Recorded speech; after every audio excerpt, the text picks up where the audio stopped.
அவங்க queen வெட்டிடணும்.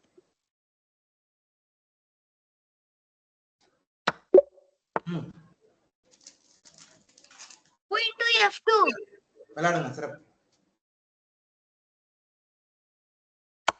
Queen F1 okay F1 சிறப்பு ஆடுங்க. knight to E2 knight to ஈவா 2வா? விளையாடுங்க சிறப்பு.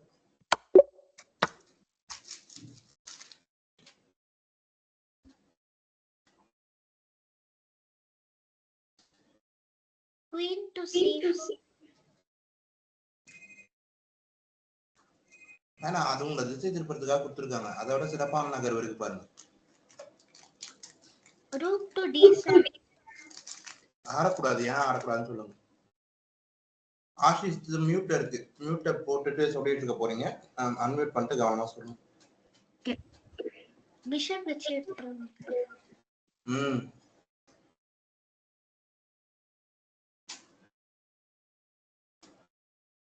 knight to G6 விளையாடுங்க. நைட் டு காந்தி 6 தான் சரி.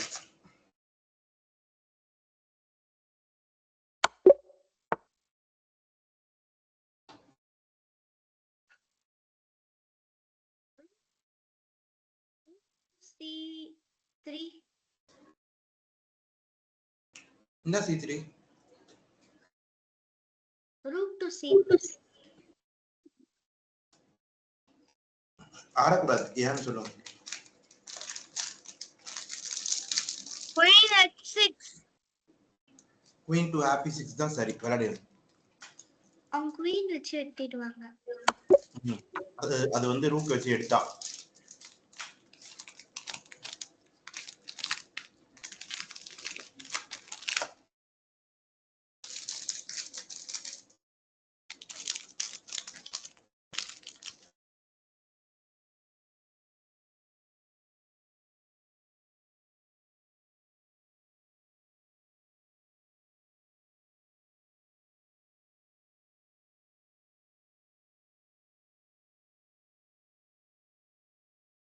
queen to A1 விளையாடுங்க சிறப்பு. king to C4 விளையாடுங்க சிறப்பு. King and pawn end game.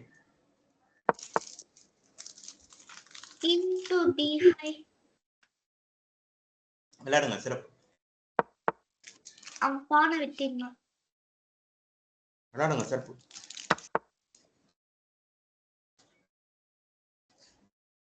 king to B5 விளையாடுங்க சிறப்பு.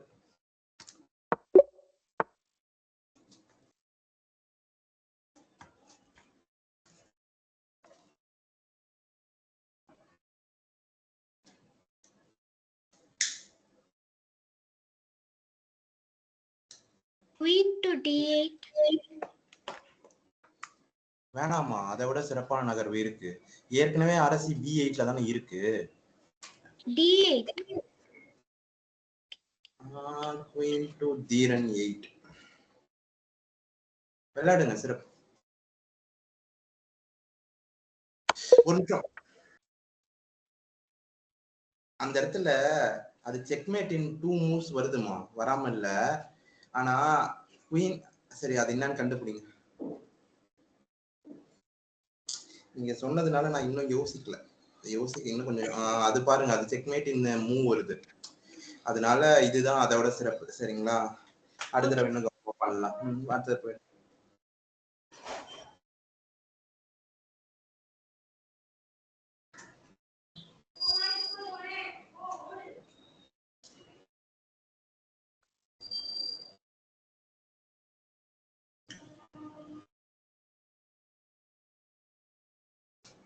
queen to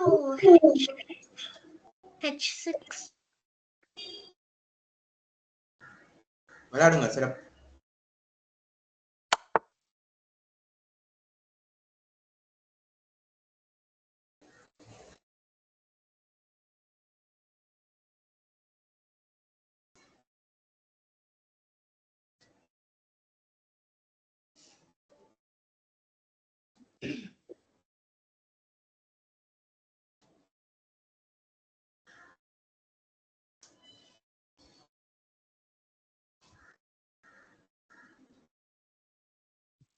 Ashish தூங்கிட்டியா?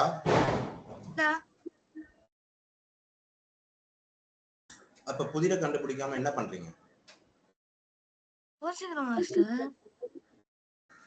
வேகமா யோசிங்க.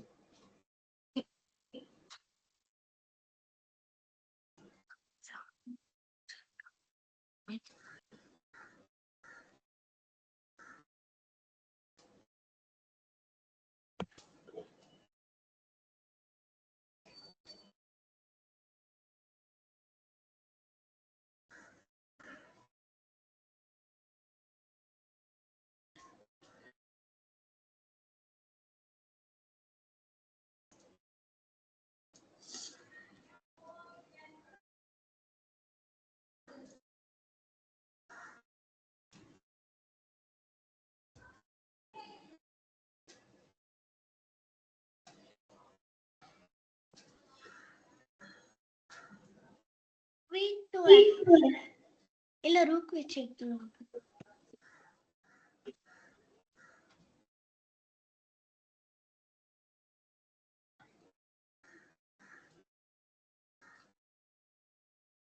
குயினை ஏதோ எஃப் ரேங்க்ல ஒரே ஒரு சதுரத்துல தான் போட முடியும். குயினை எஃப் ரேங்க்ல போட்டா எப்படி யானையை வச்சு எடுக்க முடியும்? ஒழுங்கா பார்த்து சரியா யோசிங்க. குயின் டு எஃப்8 ஆனா ரூக் வச்சு வெட்டிடுவாங்க. அப்படி சொல்லுங்க தெளிவா. 2 சதுரம் நான் வந்து F6 மட்டும் சொல்லிட்டு விட்டேன். நீங்க Fன்னு சொல்லி இருந்தனால F8ல போனா யானை வச்சு எடுத்துருவாங்கன்றது சரிதான். அப்ப அது வேணாம், அவ்வளவுதான். அப்ப அது ஒரு பேட் செக்னு எலிமினேட் பண்ற வேண்டியதுதான்.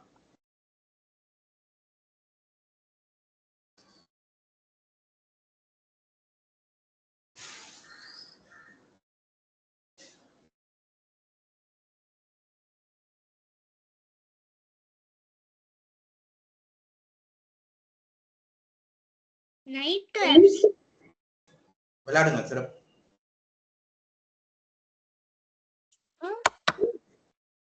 அவங்க குயின் வெட்டி இரு இல்ல நம்ம உறுதிப்படுத்திக்கலாம், அவ்வளவுதான். நம்ம ஏதாவது செக்மேட் இருக்கா இல்லைன்னா பானை வச்சு வெட்டக்கூடாது ஆஷிஷ், ஏன்னு சொல்லுங்க.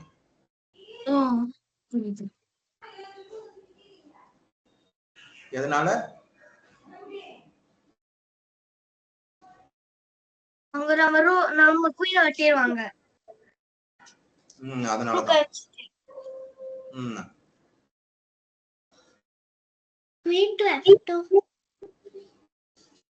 அடுத்த நகர்வுல ஒரு சின்ன குழப்பம் இருக்கு, ஆனா அதை விட சிறப்பான நகர்வு எதுவும் இல்ல. அவங்க கிங் டு h1 ஆட்னா நம்ம ரூக் டு d1 ஆடலாம். பிஷப் வச்சு விட்டா நம்ம வந்து குயின் டு அதெல்லாம் செக்மேட். விளையாடுங்க சிறப்பு, சரிதான். Rook to d1. முழு ஆய்வையுமே சரின்னு தான் சொன்னேன், சரிதான்.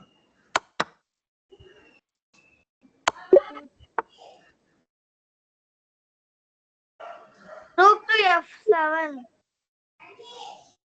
விளையாடுங்க சிறப்பு. Pawn to h5. விளையாடுங்க சிறப்பு. Pawn to h4.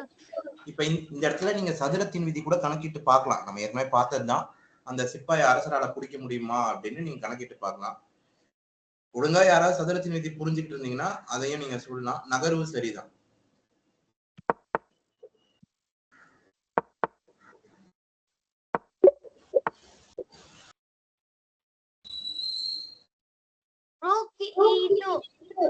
ரெண்டு யானையுமே E2 போக முடியும். எந்த யானை?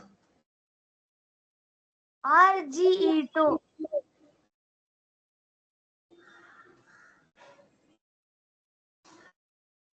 இந்த இடத்துல அடுத்தடுத்த நகரும் சேர்த்து சொல்லுங்கப்பா. ஓகே.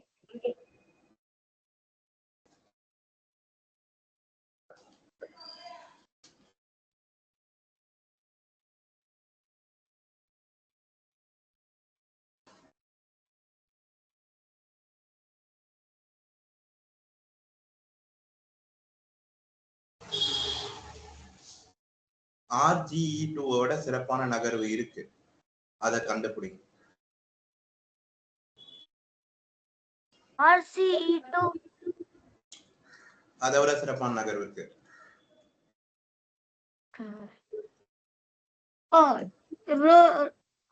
Rook C1 கனி இருப்ப காய் கவர்ந்தற்று. Which is better, check or checkmate? Checkmate is always better than a check. Both RGE2 and RCE2 gives a check loan. RCE is a checkmate. அந்த checkmate பேரு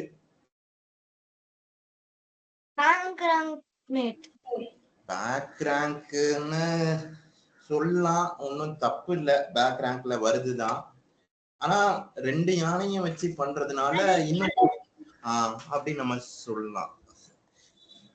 2 யானையும் வச்சு பண்றதுக்கு அப்படித்தானே வச்சிருக்காங்க.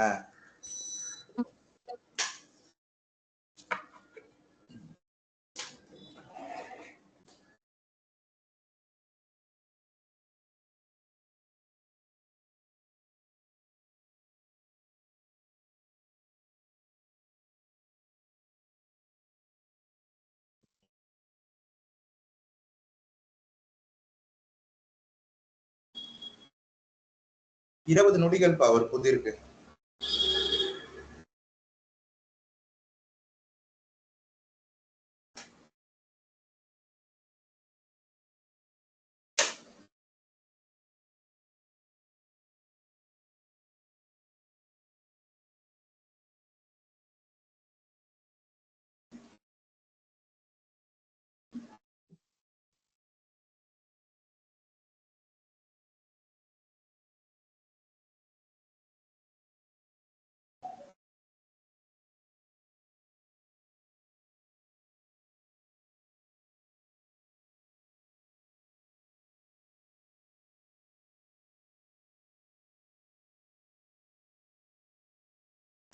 இருபது நொடிகளை கடந்ததால புதிரோட தலைப்பு, போட்டியில நீங்க புதிர் சார்ந்த போட்டிக்கு போகும்போது இந்த புதிரோட தலைப்பு checkmate within 2 moves.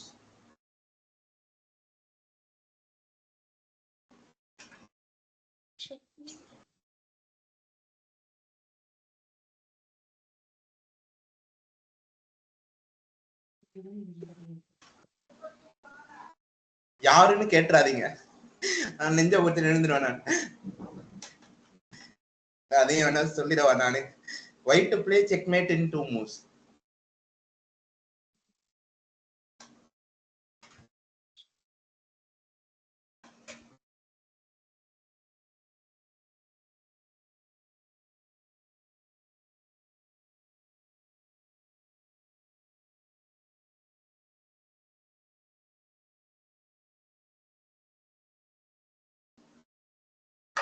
Two and half வச்சுக்கோங்க. Rook C8 விளையாடுங்க சிறப்பு.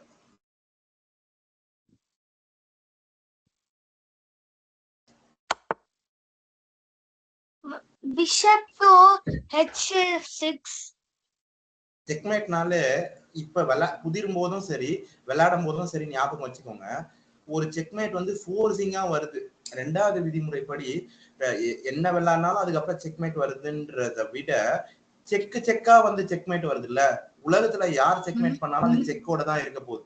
இதுதான் சதுரங்கத்தோட அடிப்படை விதி. உலகத்துல யாருக்கா இருந்தாலும் அதுதான். அப்ப செக்கா வச்சு ஒரு செக்மேட்ல கொண்டு போய் முடிக்கிறது இன்னும் சிறப்பா இருக்கும். அதனால ரூக் H6 வேணாம். இன்னொன்னு சரியா பார்க்கணும், ரூக் H6 ஆட முடியுமான்னு பாருங்க.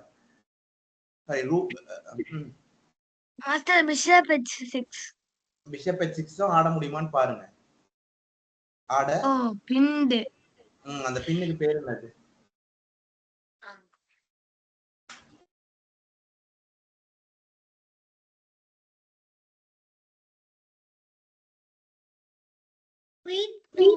இதை எளிதா முதல்ல நாம ஒரு உன்னை கத்துக்கிட்டு அதை முதல்ல முடிச்சிருங்க. அந்த பின்னுக்கு பேர் என்னது? நீங்க நல்லா ஞாபகம் வச்சுக்கிறதுக்காக திரைத்துறை கூட நம்ம வந்து உள்ள கொண்டு வரும். ஏகேன்னு ஞாபகம் வச்சுக்கோங்க அப்படின்னு சொன்னேன், எளிதா ஞாபகம் வச்சுக்கிறதுக்கு. அஜித் குமார் அப்சல்யூட் பின், கிங்குக்கு வர்றது ஏகே அஜித் குமார், கிங்குக்கு வர்றது அப்சல்யூட் பின் அப்படின்னு ஞாபகம் வச்சுக்கோங்க அப்படின்னு சொன்னேன். இன்னொரு பின் இருக்கு, அந்த பின்னு நீங்க சொன்னாலும் சரி, இல்ல திரும்ப அதுக்கான சூழல் வரும்போது நம்ம பார்க்கலாம். இல்ல சொல்றேன், ஞாபகம் வச்சு நீங்க சொல்ல முயற்சி பண்ணுங்க. ரிலேட்டிவ் பின். அரசரை தவிர மற்ற எதுக்கு வந்தாலும் அது ரிலேட்டிவ் பின். இப்ப திரும்ப புதிருக்கு போலாம். புதிரோட நகர்வு சொல்லுங்க. Queen to E6. விளையாடுங்க. செக் வந்துச்சா? முதல்ல ஒரு செக் வச்சோம், அதை யானை வச்சு செத்தாங்க. திரும்ப 2வது ஒரு செக் வச்சோம், அதுக்கு அரசரை மட்டும் தான் நகர்த்த முடியும், வேற எதுவுமே பண்ண முடியாது. இப்ப அடுத்து விளையாடுங்க. சிறப்பு. அதுக்கப்புறம் குயின் வச்சு வெட்டிடணும். எதை வச்சு வெட்டணும்னு சொல்லுங்க. Queen G8.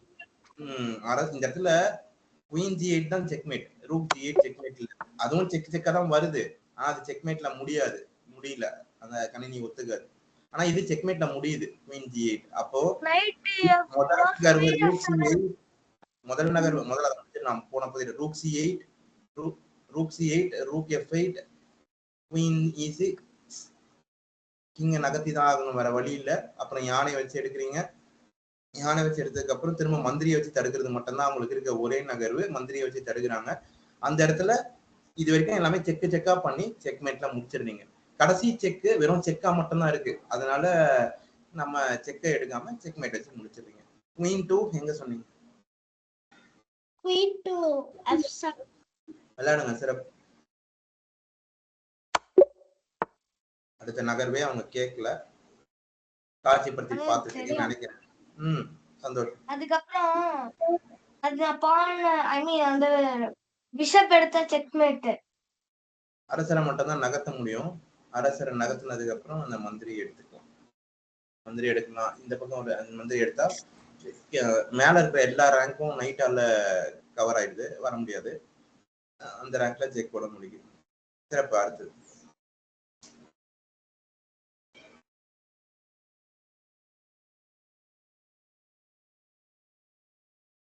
Rook to D7. விளையாடுங்க. சிறப்பு. Knight அவங்க பானை வெட்டிடணும் நைட் வச்சு. அப்புறம் அவங்க கிங் டு G8 விளையாடுனா நம்ம நைட்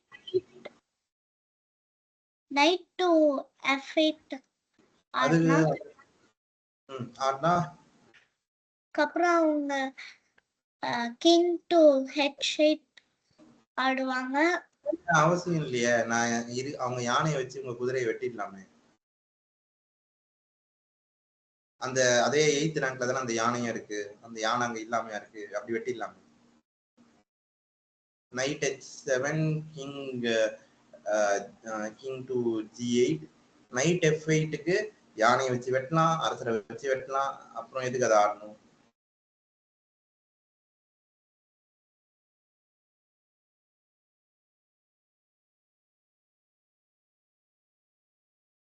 Bishop to H6. விளையாடுங்க. சிறப்பு. அடுத்தது செக்மேட் நம்ம 3 சொல்லலாம்னு நீங்களே கண்டுபிடிச்சீங்க.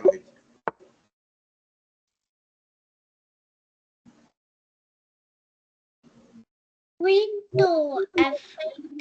அதை கிளிக் பண்ணிட்டு சொல்லக்கூடாது. உறுதிப்படுத்தி முழு நகர்வையும் சொல்லிட்டு அப்புறமா சொல்லணும். அப்புறம் என்ன பண்றது? Queen to F8. King to H8. King ஏற்கனவே H8ல தான் இருக்குது. H7 அப்புறம்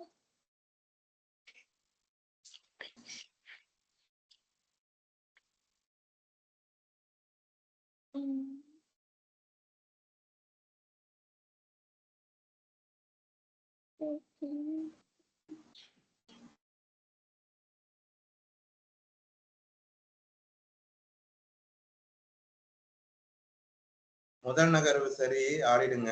அடுத்த நகர்வு புலப்படுதான்னு பார்க்கலாம். காட்சிப்படுத்தி பார்த்துருக்கீங்கன்னா அடுத்தடுத்த நகர்வுன்னு கண்டுபிடிச்சிட்டு இருக்கலாம். காட்சிப்படுத்துறனாலும் இப்ப வந்துட்டு அடுத்த நகர்வுக்கு வந்துருச்சு. இந்த இடத்துல இருந்து யோசிச்சீங்கனாலும் கண்டுபிடிச்சிருக்கேன். 20 நொடிகள்ல கண்டுபிடிக்கணும்னா புதிரோட தலைப்பு தருவேன். Pawn to G6. விளையாடுங்க. சிறப்பு. King Queen to F6. ஏன் ஆடக்கூடாது? வெட்டிடுவாங்க. Queen to F5. விளையாடுங்க சிறப்பு. செக்மேட்டும் கூட. இன்னொரு டயகனல் பிஷப்பால டிஃபெண்ட் ஆயிடுது. உங்ககிட்ட கேட்டா மாஸ்டர் Knight to C2. அப்புறம் Knight C2 அவங்க Knight queen C2. வச்சு வெட்டிடுவாங்க. Queen மாஸ்டர் குயினை வச்சு அவங்களால வெட்ட முடியாது. ஏன் வெட்ட முடியாது? absolute pen இருக்கு. சரி நைட் C2 மாஸ்டர் அப்புறம் knight C2 king F1 rook into A1 rook எப்படிப்பா A1க்கு போகும்? ஒழுங்கா பாருங்க. முதல் நகர்வு சரி விளையாடிடுங்க. அடுத்த நகர்வுக்குள்ள போறதான்னு பார்க்கலாம். ஓகே அவங்க ரூக்க வெட்டிடணும். இல்ல அவங்க அரசிய வெட்டிடணும். விளையாடுங்க சிறப்பு. அவங்க யானையை வெட்டிடணும். அதை விட சிறப்பா ஏதாவது இருக்கான்னா இல்ல, அதனால யானையே வெட்டிடுங்க. இந்த இடத்துல ரூக்கி 8 ஆடினா அவங்க மந்திரியை வச்சு டிஃபெண்ட் பண்ணி செக் வச்சிருவாங்க நம்ம கிங்குக்கு. நம்ம அரசரை நகர்த்தி தான் ஆகணும். அரசரை நகர்த்தின பிறகு அவங்க யானையை காப்பாத்திப்பாங்க. அதனால அதுல இருக்கிற மற்றும் ஒரு ஆய்வு ரூக்கி 8 வேணான்றது. ஏன் வேணான்றதுக்கு விளக்கம் கொடுத்தேன். புரிஞ்சுதா? இப்ப நம்ம பேசுறது எல்லாமே எதை பத்தி? மகிழ்ச்சி.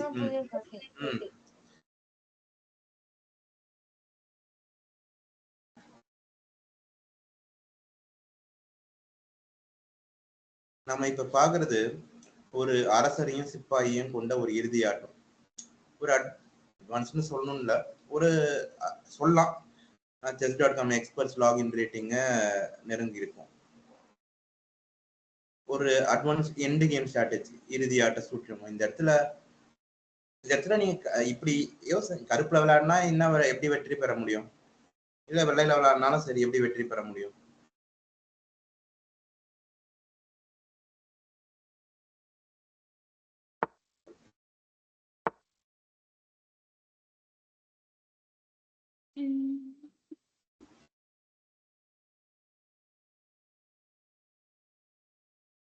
pawn to b5 அவங்க பான் வச்சு வெட்டினா நம்ம கிங் வச்சு வெட்டிடலாம். அப்புறம் பான்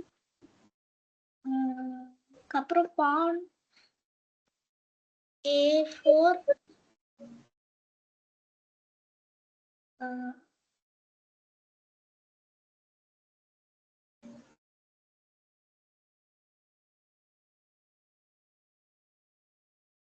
அப்புறம் அவங்க சிப்பாயை வச்சு நம்ம சிப்பாயை வெட்டிடுவாங்க. நம்ம அரசரை வச்சு அவங்க சிப்பாயை வெட்டிடுவோம். அவங்க அரசரை F6 கொண்டு வந்து நம்ம சிப்பாயெல்லாம் எடுத்து அவங்க சிப்பாய அரசியா மாத்தி அவங்க வெற்றி பெற்றுருவாங்க. அதனால அது வேணாம். சரியா? முதல் நகர்வான B5 சரியாதான் படுது. விளையாடுங்க பார்க்கலாம். இந்த இடத்துல இருக்கிற சூட்சம், அரசரை நகர்த்திட்டு அவங்க ஆட சொல்றாங்க. அதை பாருங்க ஒரு தடவை.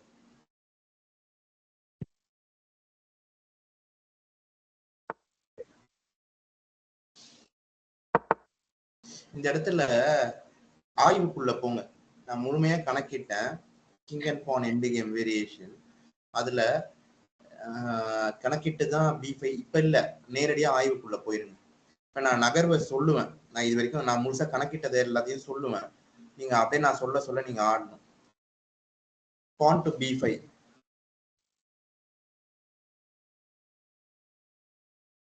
இப்ப அவங்க ஆடின அந்த நகர்வே கூட நீங்க ஆடிக்கலாம். அதுவே கூட ஆடிக்கலாம், இல்ல வேற எது வேணாலும் கூட ஆடிக்கலாம். எடுத்துருங்க. என்ன வேணுமோ ஆடுங்க. வெள்ளைக்கு என்ன வேணுமோ ஆடுங்க.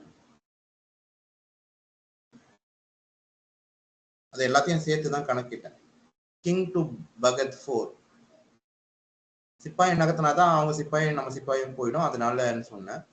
இப்ப அடுத்தது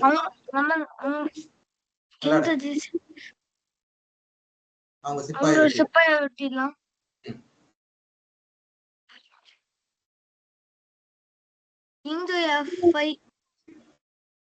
எது வேணுமோ உங்க விருப்பம். அதான் வெள்ளையோட நகர் எல்லாத்தையும் கணக்கிட்டு எது வேணா. சிப்பாய வேணாம் சிப்பாய அரசியா மாத்துங்க, வெற்றி பெறணும். அவ்வளவுதான்.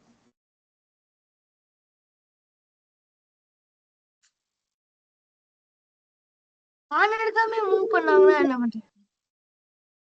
ஓ, இது நமக்கு வெற்றி வாய்ப்பை தரதா தான் இருக்கு, சரியாதான் இருக்கு.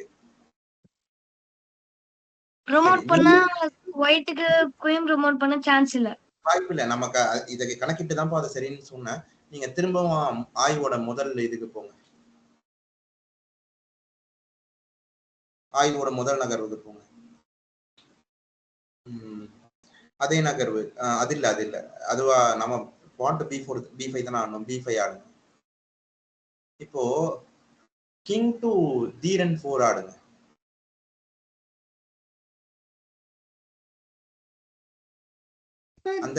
அந்த கிங் தான் D4 போக முடியும். ஒரு நகர்வு கருப்புல இருக்க நாம ஆடுறோம், அடுத்த நகர்வு கிங் டு D4னா அவங்க யார் ஆடுவாங்க? அதை எதுக்கு? அதுல என்ன குழப்பம் உங்களுக்கு?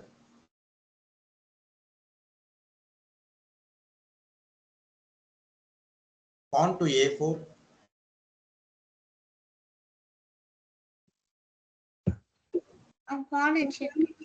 எடுத்துருங்க.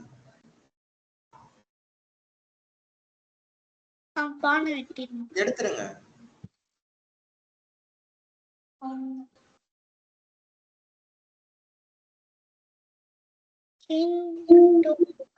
C3 ஆடுவாங்க.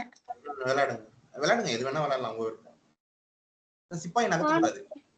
அந்த சிப்பாய அப்படியே ஒரு பெயிட்டா வச்சுட்டு, பெயிட்னா என்னன்னா ராணுவ முறைகள் இது, அதாவது அதாவது தூண்டில்ல ஒரு புழு வச்சு மீன் பிடிக்கிறாங்கல்ல, அதுல இருக்கிறத பெயிட்னு சொல்லுவாங்க. அல்ல அந்த மாதிரி ஒரு டீகாய்ன்னு சொல்லுவாங்க.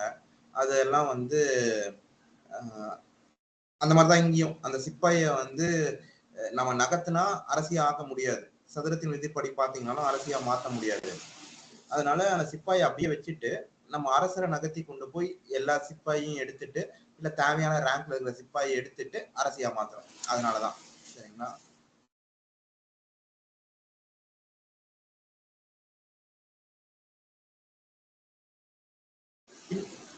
பின்ன இப்ப மேல கொண்டு போங்க.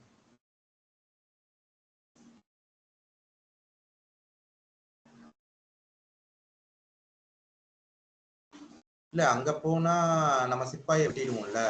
அது சரி, நான் இருக்கிறதுலே சிறப்பான நகர்வை சொல்றேன்.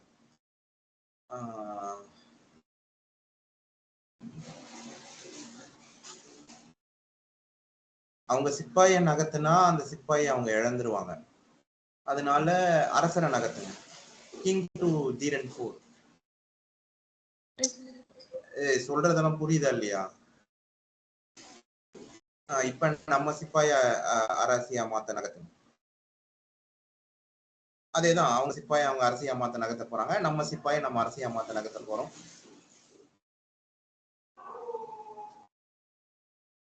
அவ்வளவுதான். இதுலயும் தான் வெற்றி வாய்ப்பு வருது. சரியாதான் இருக்குது. சரி, ஆய்வோட முதல் நகர்வுக்கு திரும்ப போங்க. ஆனா pawn to B5 ஆடலான்னு தான் வருது. சரியாதான் இருக்கு.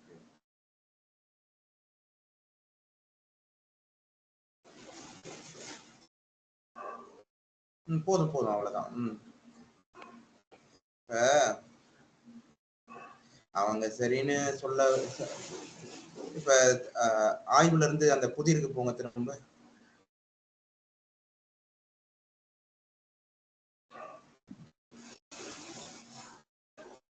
திரும்ப 1506 இறுதி புதிருக்கு வாங்க திரும்ப. அவங்க அரசரை நகர்த்த சொல்லி சொல்றாங்க போல இருக்கு. அது கட்டாயம் இல்ல, இருந்தாலும் அதை இன்னொரு தடவை பார்க்கலாம். அரசரை நகர்த்துங்க. இது கட்டாயம் இல்லம்மா, நீங்க சிப்பாயை நகர்த்தினால்தான் வெற்றி வாய்ப்பு வருது. அதனால நீங்க அதைதான் ஆடணும்னு இல்லை. இதை நீங்க அப்புறமா புகாரா கொடுக்கலாம். chess.com நுண்சார் அறிவு மேலும் சிறப்பா செயல்பட அது உங்களுக்கு பயனுள்ளதா இருக்கும். இப்ப கணினியோட நுண்சார் அறிவு தான் கணக்கிட்டு இதை நமக்கு வந்து தவறுன்னு சொல்லுது. அதே கணினியோட நுண்சார் அறிவோட நீண்ட ஆழமான ஆய்வுக்குள்ள போய் நம்ம பார்த்துதான் இது வந்து நம்ம உறுதிப்படுத்துறோம். சரிங்களா? சிப்பாயை நகர்த்தினால ஒன்றும் தப்பு இல்லை அப்படிங்கிற மாதிரி நீங்க இதை வந்து support@chess.comக்கு அனுப்பி வைக்கலாம். சரிங்களா? இதை காணொலி தொகுப்பாகவும் அனுப்பிச்சு வைக்கலாம். இந்த பண்ண ஆய்வு புதிரோட இந்த இடத்துல இருந்தும் நீங்க அனுப்பிச்சு வைக்கலாம். அதுக்கப்புறமான ஒரு தெளிவான விளக்கத்தை அவங்களும் கொடுப்பாங்க. அதே நேரத்துல நமது இன்னும் நீண்ட நெடிய ஆய்வுக்கு உட்படுத்தப்பட்டு சரியானது இருக்கும் பட்சத்துல நுண்சார் அறிவு மேலும் சிறப்பா, அதாவது ஆர்டிபிஷியல் இன்டெலிஜென்ஸ் மேலும் சிறப்பா செயல்பட பயனுள்ளதா இருக்கும் அவங்களுக்கும். சரி, மீண்டும் திரும்ப புதிருக்கு போயிடுங்க. இப்ப நம்ம பார்த்த சூட்சமம் எல்லாமே ஞாபகம் வச்சுக்கோங்க.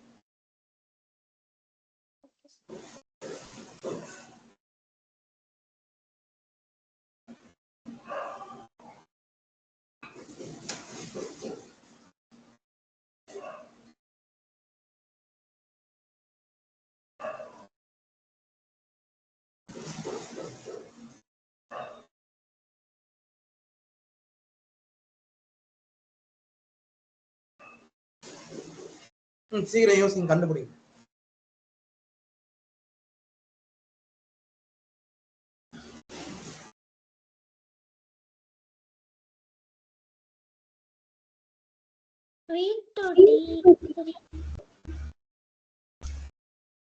ஆடக்கூடாது, ஏன்னு சொல்லுங்க.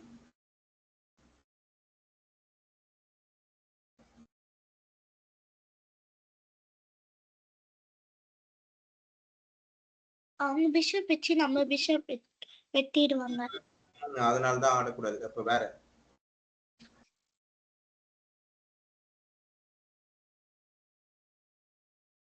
pawn to g3. எதுக்கு ஆடணும்? அவங்க நம்ம பிஷப் வெட்டினா நம்மளும் அவங்க பிஷப் தாக்குதல் நடத்தக்கூடிய நகர்வுகளா யோசிங்க. எப்பயுமே பாசிவ் மூவ்ஸ், பின்வாங்கக்கூடியதா இருக்கிற மாதிரி இருக்கிற நகர்வுகளுக்கு முக்கியத்துவம் கொடுக்காதீங்க. தாக்குதல் நடத்தக்கூடியதா இருக்கக்கூடிய நகர்வுகளுக்கு முக்கியத்துவம் கொடுங்க. அதுதான் வந்து டெம்போ கெய்னிங் மூவ்ஸ். அதுதான் உங்களை ஆட்டத்துல முன்னிலையில வச்சிருக்கும். இப்ப அந்த மாதிரி நகர்வுகளா யோசிங்க. G3ன்றது ஒரு பாசிவான மூவ். நம்ம மந்திரிக்கு தாக்குதல் இருக்கு, அந்த சிப்பாயை நகர்த்துறோம், அது மூலமா அந்த மந்திரிக்கு ஒரு பாதுகாப்பு வருது. இப்ப நீங்க இந்த நகர்வு சொன்ன இதே நேரத்துல இன்னொன்னு ஒண்ணு சேர்த்து சொல்லிடுறேன், அதுக்கான வாய்ப்பு இருக்குன்றதுனால. G3 பிஷப் F4 GF4 ஆடணும்னா அதுக்கு பேர் தான் ஒரு டபுள்டு பான் வீக்னஸ். டபுள்டு பான் வீக்னஸ்ன்றது என்னதுன்னா, ஒரே ரேங்க்ல ஏல இருந்து எச் அந்த வழியில கணக்கிடணும். ஹாரிசான்டல் ரேங்க் கணக்கிடக்கூடாது, வெர்டிகல் ரேங்க் தான் கணக்கிடணும். அப்படி ஏல இருந்து எச் வரைக்கும் இருக்கிற ரேங்க்ல ஆரம்பிக்கும் போது எல்லாத்துலயும் ஒரு சிங்குலர் பாயிண்ட்ஸ் தான் இருக்கும், ஒரே ஒரு சிப்பாய் தான் இருக்கும். அதே 2 சிப்பாய் ஒரு ரேங்க்குக்கு வர மாதிரி ஆயிடுச்சுன்னு வச்சுக்கோங்களேன், அது கட்டாயத்தின் பேர்ல இருக்கலாம், ஆட்டப்போக்கின் வழியில இருக்கலாம், இப்படி எதுவா வேணா இருக்கலாம். அப்படி வந்துச்சுன்னா அதுக்கு பேர் தான் டபுள்டு பான் வீக்னஸ். இப்ப டபுள்டு பான் வீக்னஸ்னா என்னன்னு ஒரு தடவை விளக்கி சொல்லிட்டு, இதே சதுரங்க பலகையில இன்னொரு ஒரு டபுள்டு பான் வீக்னஸ் எந்த ரேங்க்ல இருக்குன்னு சொல்லுங்க பார்க்கலாம்.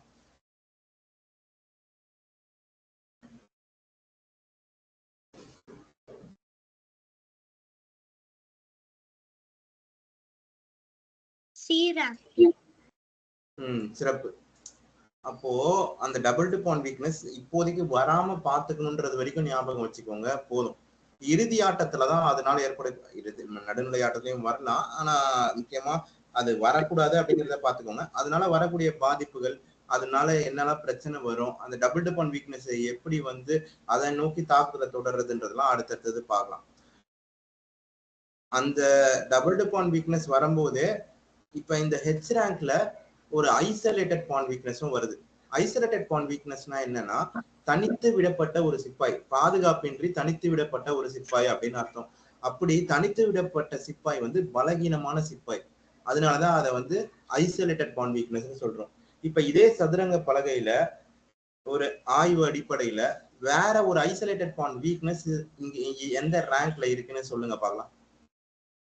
முதல்ல ஐசோலேட்டட் பான் வீக்னஸ்னா என்னன்னு சொல்லுங்க.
புரியலையா? புரியலன்னா புரியல. அப்ப திரும்ப சொல்ல வரேன், புரியலையா? ஐசோலேட்டட் பாண்ட் வீக்னஸ்னா என்னன்னு புரியலையா? ஆமா சார். அப்ப அதை சொல்லு. புரியல, வெளிப்படையா எதுவா இருந்தாலும் வெளிப்படை தன்மையோட. நம்ம வெள்ளை அறிக்கையா கேட்கிறோம், வெளிப்படையா புரியுது புரியல, அவ்வளவுதான். ரெண்டு தானே இருக்க முடியும். சரியா? சுமாரா புரிஞ்சுது அதெல்லாம் இல்ல, தெளிவா புரிஞ்சுது இல்ல புரியல, அவ்வளவுதான். சரியா? புரியலன்னா சொல்லுங்க, நான் திரும்ப சொல்றேன். ஒரு பான் தனித்து விடப்பட்ட ஒரு சிப்பாயின்றது அதுதான் ஐசோலேட்டட் பான். முதல்ல அதுக்கு பேர் ஐசோலேட்டட் பான். ஒரு சிப்பாய் தனித்து விடப்பட்டுச்சுன்னா சதுரங்க பலகையில அந்த சிப்பாய்க்கு பேர் ஐசோலேட்டட் பான். இது வரைக்கும் புரிஞ்சுதா? அதே சிப்பாய் மேல தாக்குதல் நடத்தி அந்த சிப்பாயை எடுக்கக்கூடியதா அது மாறுறத தான் நம்ம ஐசோலேட்டட் பாண்ட் வீக்னஸ்னு சொல்றோம். சரிங்களா? இப்ப இந்த இடத்துல நாம ஒரு ஆய்வு பார்த்தோம். G3ன்ற ஒரு நகர்வை லேக்கா சொன்னாங்க. G3க்கு என்ன ஆடுறதுக்கான வாய்ப்பு இருக்கு, ஏன் G3 ஆடுறதுக்கான விளக்கம் அந்த மந்திரி பாதுகாப்பு இல்லாம இருக்கு, அந்த மந்திரிக்கு ஒரு சிப்பாயை நகர்த்தி பாதுகாப்பு கொடுக்குறோன்றது. கொடுத்ததுக்கு அப்புறம் என்ன ஆகலான்றத நம்ம பாக்குறோம். G3 பிஷப் F4 Gf4 இப்படி ஆனதுக்கு அப்புறம் டபுள் டிபான் வீக்னஸ் F ரேங்க்ல வந்துருது. அதனால H ரேங்க்கு பக்கத்துல இருக்கிற G ரேங்க் காலியாகி செமி ஓபன் ரேங்கா மாறிடுது. அந்த G ரேங்க்ல இன்னொரு பக்கமும் சிப்பாய் இல்லைன்னா அது ஓபன் ரேங்க். செமி ஓபன் ரேங்கா G ரேங்க் மாறிடுது. வெள்ளையோட அரசருக்கு போதுமான பாதுகாப்பும் இல்லாம போயிடுது. அப்போ H ரேங்க்ல இருக்கிற சிப்பாய்க்கு பக்கத்து ரேங்க்ல சிப்பாய் இல்ல, அதனால H ரேங்க்ல இருக்கிற சிப்பாய்க்கு பேரு ஐசோலேட்டட் பான். இப்ப சொல்லுங்க, இப்ப புரிஞ்சுதா?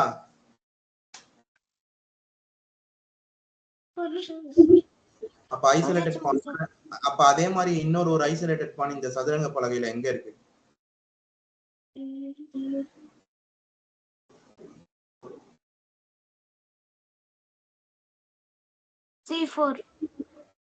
C4ல இருக்கிற சிப்பாய்க்கு பக்கத்துல இருக்கிற ரேங்க்ல சிப்பாய் இல்லாமையா இருக்கு? ஒரு ரேங்க்ல மட்டும் தானே இல்லாம இருக்கு, ரெண்டு ரேங்க்லயுமே இல்லாம இருக்கணும். சரிங்களா? இந்த இடத்துல அது H ரேங்கா பாக்குறோம், அதனால பக்கத்துல எதுவும் இல்ல. நீங்க அதாவது அதை இன்னும் நான் தெளிவுபடுத்தி இருக்கலாம். இப்ப நீங்க பக்கத்துல ரேங்க்ல இருக்க கூடாது அப்படின்னு மட்டும் பார்க்க கூடாது, பக்கத்துல இருக்கிற எந்த ரேங்க்லயுமே இருக்கக்கூடாது. இப்ப அந்த இடத்துல அது H ரேங்கா ஆயிடுது.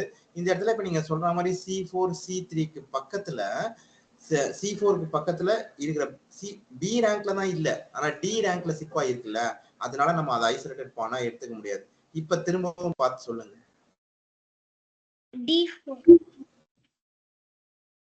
D4ஆ? இப்பதானே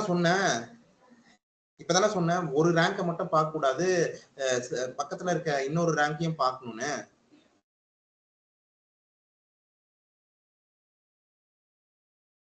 புரியலையா?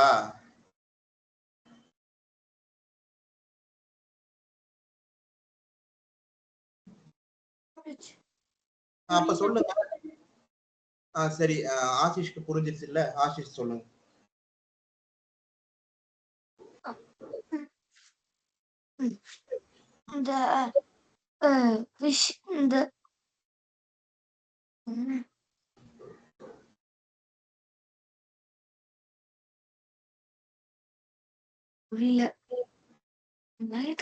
எத்தனை ரேங்க் இருக்கு?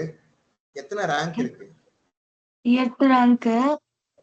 8 ரேங்க். முதல்ல 8 சரியா? 8 ரேங்க் ஏல இருந்து H வரைக்கும் மட்டும் நம்ம பார்க்கலாம். 8 ரேங்க் இருக்கா?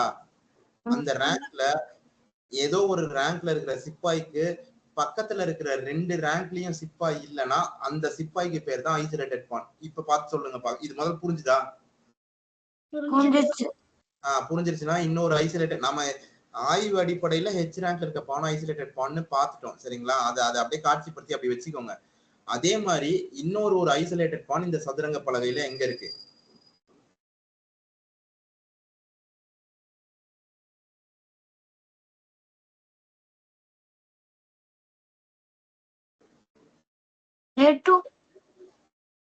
சிறப்பு, அவ்வளவுதான். அதுக்கு பக்கத்துல இருக்கிற ரேங்க்ல சிப்பாய் கிடையாது, அப்ப அதுதான் ஐசோலேட்டட் பான். இந்த ஐசோலேட்டட் பானும் டபுள் பான் வீக்னஸும் வராம நாம வராத மாதிரி பாத்துக்கணும். இது எல்லாமே அடுத்த படிநிலை தான். சரிங்களா? இப்போதைக்கு புரிஞ்சுக்கோங்க, விளையாடும் போது அதை இன்னும் ஆழமா பார்க்கலாம். இப்ப இந்த புதிரை கண்டுபிடிங்க. பிஷப் டு G5 விளையாடக்கூடாதுன்னு இல்ல, ஆனா கணினி அதை ஒத்துக்காது. ஏன் ஒத்துக்காதுன்னா அவங்க அரசிக்கு ஒரு தாக்குதல் வருதுதான், அதுக்கு அவங்களால ஒரு எதிர் தாக்குதல் நிகழ்த்த முடியும். அதனால நமக்கு இந்த இடத்துல முதல்ல முதல் விதிமுறை, 2வது விதிமுறை, 3வது விதிமுறை, முதல் விதிமுறை 2வது விதிமுறை படி ஏதாவது இருக்கான்னு பாருங்க. இருக்கா? முதல் விதிமுறைப்படி இல்ல. இல்ல. 2வது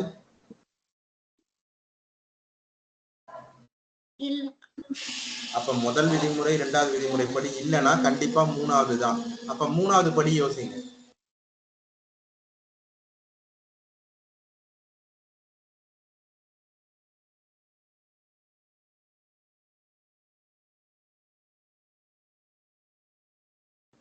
அப்போ 3வது விதிமுறைப்படி நமக்கு கிடைக்கக்கூடிய ஒண்ண அந்த பிஷப் G5 ஆடினா தடைப்பட்டு போயிடும். அதனாலதான் பிஷப் G5 தப்புன்னு ஆகுது.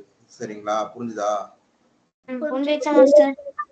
அப்ப 3வது விதிமுறைப்படி ஏதோ ஒண்ணு கிடைக்கிறது. எப்படி பிஷப் G5 ஆடினா தடைப்பட்டு போகும்ன்றத நீங்க இந்த நகர்வு கண்டுபிடிச்சீங்கன்னா உங்களுக்கு புரிஞ்சிடும். pawn to C5. 2வது நகர்வா அது சரி, முதல் நகர்வா அது சரியில்லை. ஏன்னு பாருங்க. பிஷப் வெட்டிடுவாங்க. அதனாலதான் முதல் நகர்வா pawn to C5 சரியில்லை. அப்ப நம்ம மந்திரிக்கு ஏற்கனவே ஒரு தாக்குதல் இருக்கு. அப்ப என்ன பண்ணலாம் திரும்ப?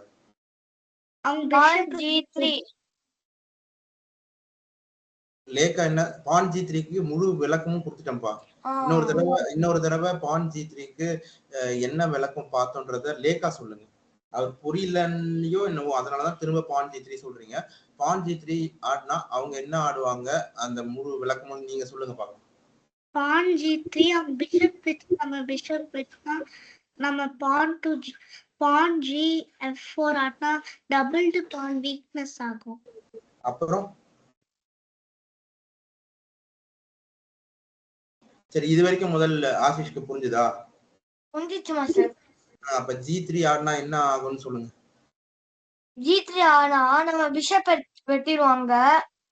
இந்த pawn to G4 அடிச்சா ஒரு ஓபன் ரேங்க் கிங் ஆயிரும். செக்மேட் ஈஸியா ஆயிரும். செமி ஓபன் ரேங்கா மாறிடும். டபுள் pawn வீக்னஸ் வரும். ஐசோலேட்டட் pawn வீக்னஸ் வந்துடும். லேக்கா பிஷப் D3 D6 சொன்னீங்க. இதுக்கு முந்தின நகர்வு பிஷப் D6 சொன்னீங்களா? ஆமா சார். விளையாடுங்க, சிறப்பு. அதுதான். அப்ப அவங்க மந்திரியால நம்ம மந்திரிக்கு ஒரு தாக்குதல் வருது. அவங்க மந்திரியே நீக்கிடுறோம். இப்ப C5 ஆடினா இருமுனை தாக்குதல் அந்த அரசுக்கும் அந்த குதிரைக்கும். அடுத்த நகர்வு அவ்வளவுதான். இப்ப பிஷப் G5 ஏன் ஆடக்கூடாதுன்னு சொல்லுங்க பாக்கலாம்.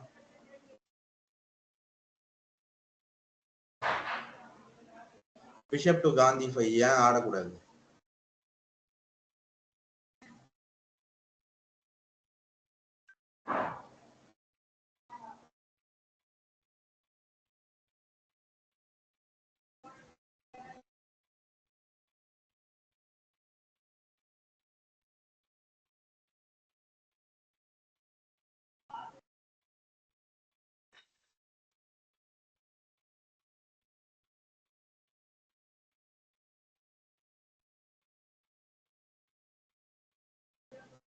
நம்ம பார்த்தோம்ல, இந்த அந்த அந்த இருமுனை தாக்குதலுக்கான வாய்ப்பு இல்லாம போயிடும். பிஷப் G5 ஆடினா அவங்க சிப்பாயை வச்சு நகர்த்தலாம், இல்ல மந்திரியை வச்சே வர தாக்குதலை தடுத்துடலாம். அதுக்கப்புறம் அங்க எங்க C5ல இருமுனை தாக்குதல் இருக்கு? எதுவும் இல்லைல்ல. அதனாலதான் முதல் நகர்வுலயே வர தாக்குதலை நம்ம எடுத்த அந்த மந்திரி எடுத்துடுறோம். அப்ப அரசியை வச்சு எடுத்தாலும் நமக்கு ஒரு மந்திரி கூடுதலா கிடைக்கும், எடுக்கலனாலும் ஒரு மந்திரி கூடுதலா கிடைக்கும். எடுத்த அப்புறம் C5 ஆடி இருமுனை தாக்குதல் பண்ணிடலாம். புரிஞ்சுதா? சரி, இந்த புதிரை கண்டுபிடி.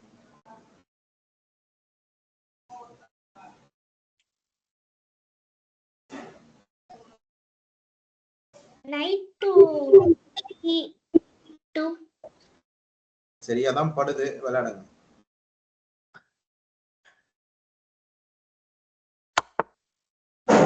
அடுத்த நகர்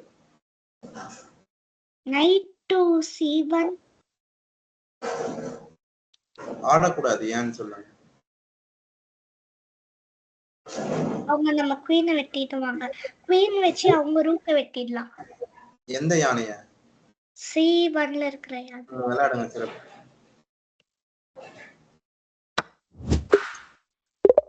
சரி அது என்னன்னு பாருங்க. சரியாதான் பட்டது.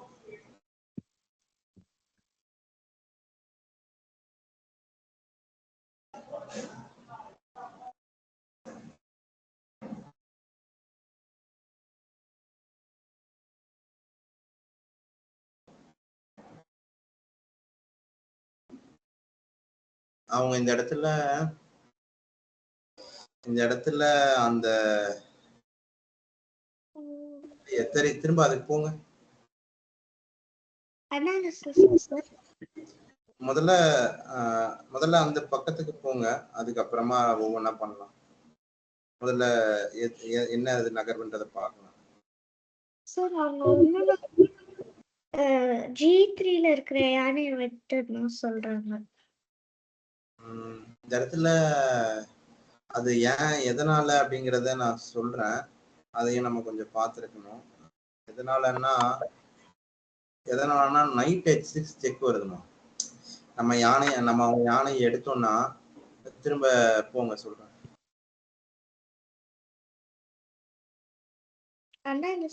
ஆஷிஷ் அன்மியூட் பண்ணு, புரிஞ்சுதான்னு சொல்லு. அனாலிசிஸ் இருங்க, இன்னும் திரும்ப பார்க்கலாம். இந்த இடத்துல நம்ம விளையாடுங்க. நைட் E2 குயின் C1 ஆடணும்னா நைட் E2க்கு அவங்க கிங் H1 ஆடினா குயின் C1 சரியா இருக்குமா? இப்ப குயின் C1 ஆனா என்ன பிரச்சனை வருதுன்னா, ஆடுங்க குயின் C1 ஆடுங்க. இப்ப இந்த இடத்துல குயின் C1 ஆனா என்ன பிரச்சனை வருதுன்னா, நமக்கு 5 நகர்வுல ஆட்டம் முடியறதுக்கான வாய்ப்பு இருக்கு. எப்படின்னா நைட் H6 அவங்க ஆடிடுவாங்க. அதை தான் நாம பார்க்க தவறிட்டோம். நைட் ஆடுங்க, விளையாடி பார்த்தா இன்னும் தெளிவா இருக்கும். Night H6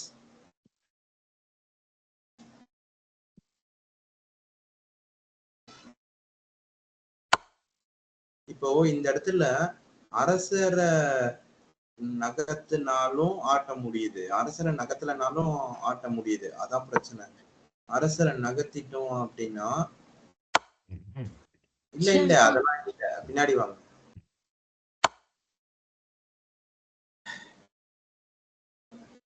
Knight to F7.